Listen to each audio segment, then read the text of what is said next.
1938. It's May time and Brockwell station is quite quiet.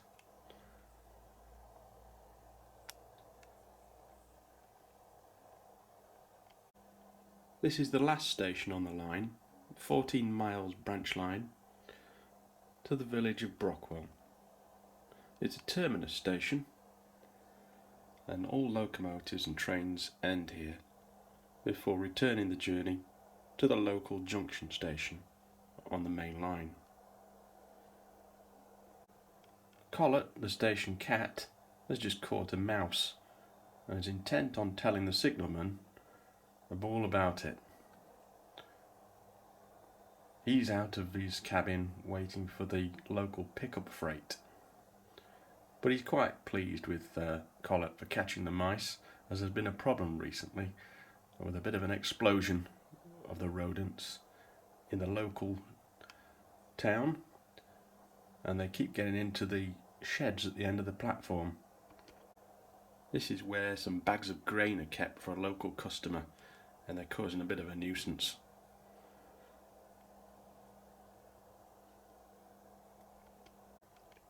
Malcolm's also waiting for the local pickup freight. He's got the job of uncoupling wagons and he wants to get the job done quickly so he can get back to sleep again.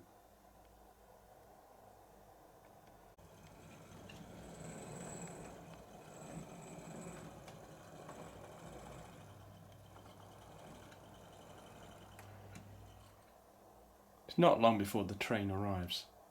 It's a 4500 class. Great Western Railway shirt button livery.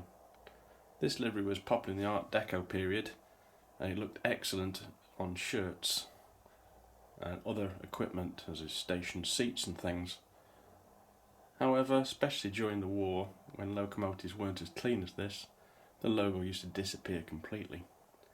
This prompted a move to introduce more visible logos later on, so it was kind of short-lived.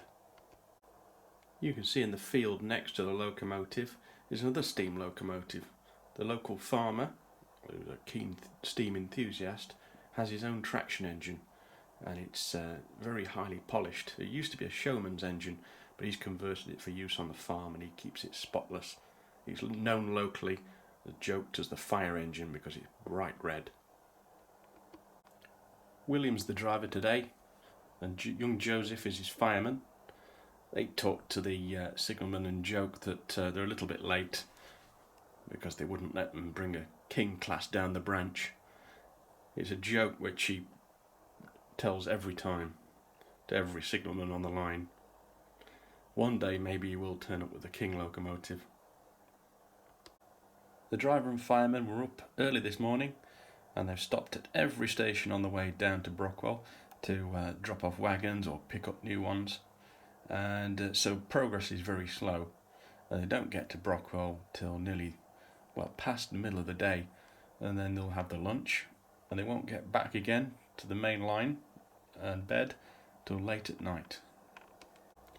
They brought 2 wagons for Brockwell station. There's the cattle wagon full of cows and there's also an empty wagon which is going to be filled with crates and barrels to go back to the junction station. The trains come in on the second line, which is the passing loop, as it's no need to go into the station platform, and the locomotive will disconnect the 2 front wagons and run round.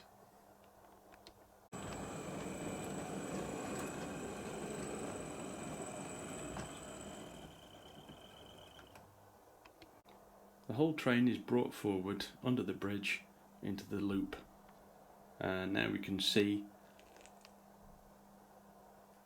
the goods van and the brakeman looking on admiring the traction engine in the field. Just 4 wagons on today's train, although it did start with 16. These have been dropped off at various stations along the line and more will be picked up on the way back. The locomotive is quickly uncoupled and points are thrown and the locomotive speeds into the head shunt.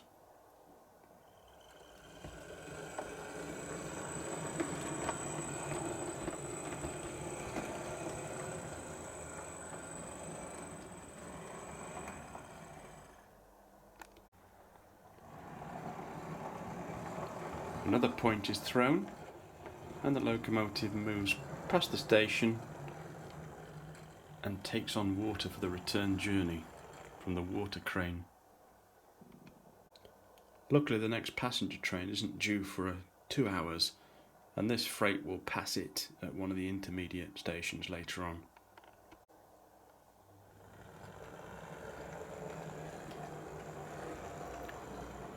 The locomotive moves off under the bridge where there is a crossover.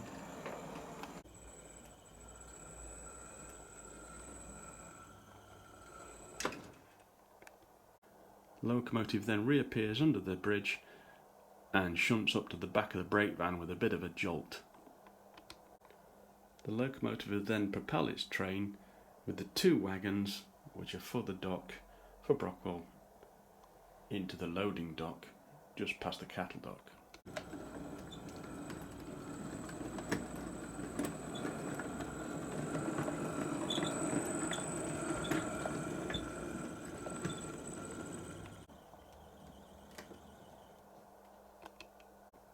At this point, the open wagon will be uncoupled and left at the end of the siding.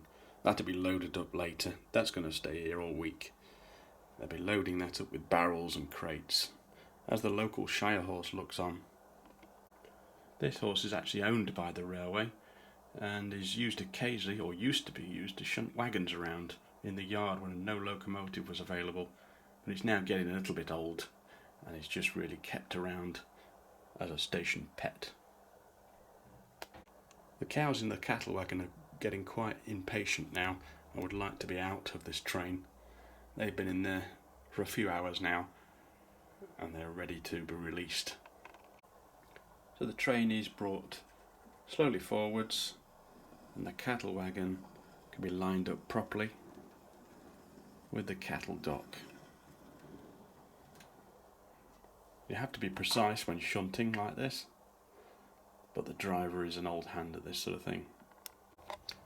And with that job done, the train pulls forward again. With only 2 wagons remain, which are not stopping at Brockwell.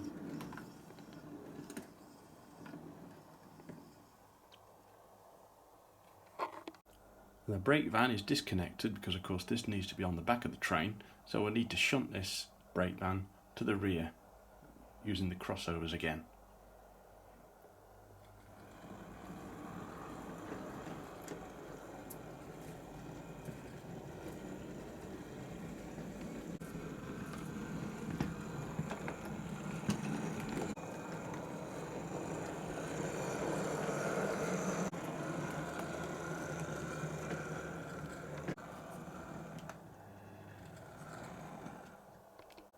The signalman has a plan of the station points and things and signals to make his job a little bit easier. So the brake van will be left in the station head shunt. The locomotive will return down the main line, pick up the 2 wagons and then back them onto the brake van, connecting and then for the return journey.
And with that, the train is ready to depart.